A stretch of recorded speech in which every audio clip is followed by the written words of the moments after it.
দাজ্জাল এমন এক পাওয়ার নিয়ে আসবে, আল্লাহ তাআলাই তাকে দিবে মানুষের ঈমান পরীক্ষার জন্যে। সে যদি জন্ম থেকে অন্ধ, এমন ব্যক্তির চোখের মধ্যে হাত মাসেহ করে সাথে সাথে ওই অন্ধ লোকের চোখ ভালো হয়ে যাবে। হ্যাঁ, এটা সুবহানাল্লাহর জায়গা নেই, এটা সুবহানাল্লাহর জায়গা না। দেখছো, বুঝে না বুঝে আন্তাজি খালি সুবহানাল্লাহ সুবহানাল্লাহ, যে কোন সময় কোয়া লাগবে এটা বুঝতে হবে আপনাদের। দাজ্জালের এই ক্ষমতা আল্লাহ তাআলা দিবে মানুষের ঈমান পরীক্ষার জন্য। জন্ম অন্ধ এমন ব্যক্তির চোখে হাত মাসেহ করলে দাজ্জালের ছোঁয়া লাগলে ওই চোখ ভালো হয়ে যাবে। এখানে সুবহানাল্লাহ কইবেন না, নাউজুবিল্লাহ কোনোটা দরকার না, চুপচাপ শুনবেন, সেন্সিটিভ বিষয়টা। আপনারা যদি দেখেন একটা লোক এসে অন্ধ মানুষের চোখ ভালো করে ফেলছে, আপনারা তো সব দল পেটের কাছে মুড়ি দিয়ে যাবেন গা, কি অবস্থাটা এরকম না? এরপরে একটা লোক অসুস্থ, এমন অসুস্থ যার রোগ কোনো চিকিৎসায় ভালো হয় না, এমন ব্যক্তির গায়ে যদি এই দাজ্জাল আইসা ছোঁয়া দেয় তার রোগ ভালো হয়ে যাবে, এমন ডেঞ্জারাস পাওয়ার নিয়ে আসবে সে।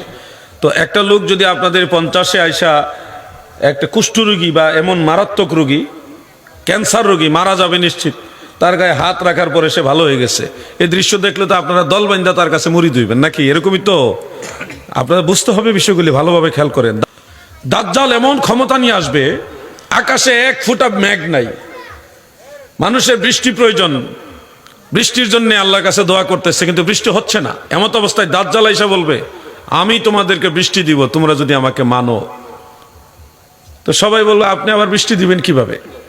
বৃষ্টি তো আল্লাহ দেয়। কয় না, আমি দিব, তোমরা আমাকে মানবে কিনা? সব কবে ঠিক আছে, দেখি আপনি দিতে পারেন কিনা। তো সে আকাশের দিকে ইশারা করবে, ইশারা করার সাথে সাথে মেঘমালা জমা হয়ে যাবে। এই পাওয়ার তাকে আল্লাহ দিয়ে দিবে। মেঘমালা জমা হওয়ার পরে যখন সে নিচের দিকে ইশারা করবে, সাথে সাথে বৃষ্টি জমিনে পড়া শুরু করবে।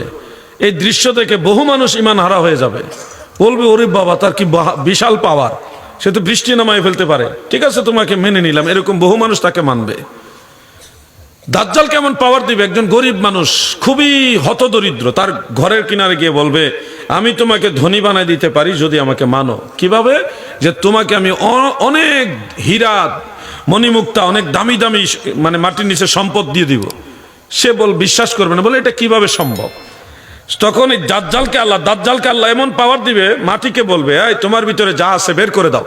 অলৌকিকভাবে মাটির নিচ থেকে হীরা মণিমুক্তা, স্বর্ণ রূপা ডায়মন্ড এগুলি সব বের হয়ে আসবে। এগুলি যখন তার কাছে দিবে, দিয়ে বলবে, নাও তোমাকে দিলাম, এগুলি দিয়ে তুমি চলো। তখন সে তো এমনি দাজ্জালের অনুগামী হয়ে যাবে। এরকম সম্পদ পেলে আপনাদেরও অধিকাংশ লোকে টিকবে কিনা সন্দেহ আছে। কি সন্দেহ আছে না? কিন্তু এই কঠিন বিপদ ওই সময়, এটা ঈমান পরীক্ষার জন্য। মানুষ সম্পদের বিনিময়ে বা সম্পদ পাইয়া, রোগ থেকে মুক্তি পাইয়া ঈমান হারা হয় কিনা এটা আল্লাহ যাচাই করবে দাজ্জালকে দিয়া। এরপরে একটা যুবকের কাছে গিয়ে বলবে, তুমি আমাকে মানো, আমি মরা জিন্দা বানাইতে পারি, জিন্দাকে মারতে পারি। সে বলবে, এটা অসম্ভব, এটা দাজ্জালে করে, আল্লাহ তাআলা ছাড়া আর কেউ এই জমিনে মরাকে জিন্দা করবে না, আর করলে সে দাজ্জাল। যুবক বলে ফেলবে, সে কি দাজ্জাল? সে বলবে, আমি দাজ্জাল। এটা বলা ভাষায় রাগান্বিত হয়ে তাকে মারবে এবং লোকজনকে বলবে আগে যে আমি তাকে মেরে টুকরা টুকরা করে আবার জোড়া লাগাবো, যদি আমি তাকে জিন্দা করতে পারি তোমরা মানবে? সব মানুষ ভাববে যে মানুষ মরে তো আর জিন্দা হয় না, ঠিক আছে তুমি জিন্দা করো দেখি। তখন ওই দাজ্জাল কি করবে? যুবককে মারবে, কেটে ফেলবে, কেটে আবার জোড়া লাগাবে, তাকে সে পাওয়ার দিয়ে দেওয়া হবে, মরা জিন্দা করে ফেলবে। জিন্দা করার পরে লোকজনরা বলবে, ওরে বাবা, এ তো মারাত্মক শক্তি, মরা মানুষ জিন্দা করে ফেলছে। তখন লোকেরা অনেকেই দাজ্জালের দলে চলে যাবে। এরকম ঘটনা আপনাদের 50-এ ঘটলেও কিন্তু আপনারা দাজ্জালের দলে যাওয়ার সম্ভাবনা আছে।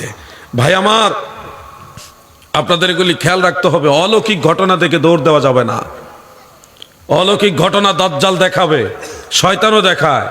অলৌকিক ঘটনা অনেক সময় শয়তানের মাধ্যমে বিভিন্ন ভণ্ডদের থেকেও প্রকাশ হয়। অলৌকিক ঘটনা দেখে দৌড় দেওয়া যাবে না। দেখতে হবে তার ভিতরে আল্লাহ রসুলের তরিকা আছে কিনা, ইসলামী আকীদা আছে কিনা, নবীর সুন্নত তরিকা আছে কিনা। যদি এটা ঠিক থাকে তাহলে কারামত হবে, এটা সত্য, আল্লাহর ওলিদের কারামত সত্য।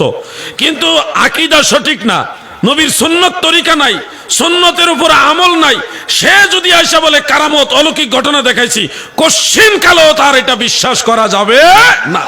বড় পীর আব্দুল কাদের জিলানী বাগদাদি রহমতুল্লাহ আলাইহি তিনি বলেছেন, কেউ যদি পানির উপর দিয়ে হেঁটে যায় কিন্তু তার মাঝে নবীর সুন্নত নাই, ফরজিয়াতের আদেশ এগুলি মান্য করা নাই, তাহলে তারপরও তাকে বিশ্বাস করা যাবে না। কেউ যদি বাতাসের উপর দিয়ে উড়াল দিয়ে যায় কিন্তু নবীর সুন্নত নবীর তরিকা তার ভিতরে নাই, তাকেও বিশ্বাস করা যাবে না। না আপনারা হীরার খনি পাইলে আর উপায় থাকবো?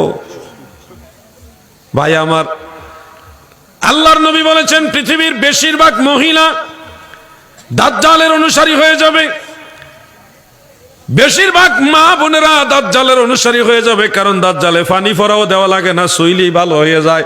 এই দৃশ্য দেখলে মহিলারা লাইন ধরে দাজ্জালের মুরিদ হইব। কথা বে ঠিক না দাদু? ঈমান বাঁচাইতে হলে আপনাদের আগের থেকে প্রস্তুতি নিতে হবে যে আমি আল্লাহ এবং আল্লাহ রসুলের লাইন ছাড়া অন্য কোনো লাইনে যাব না।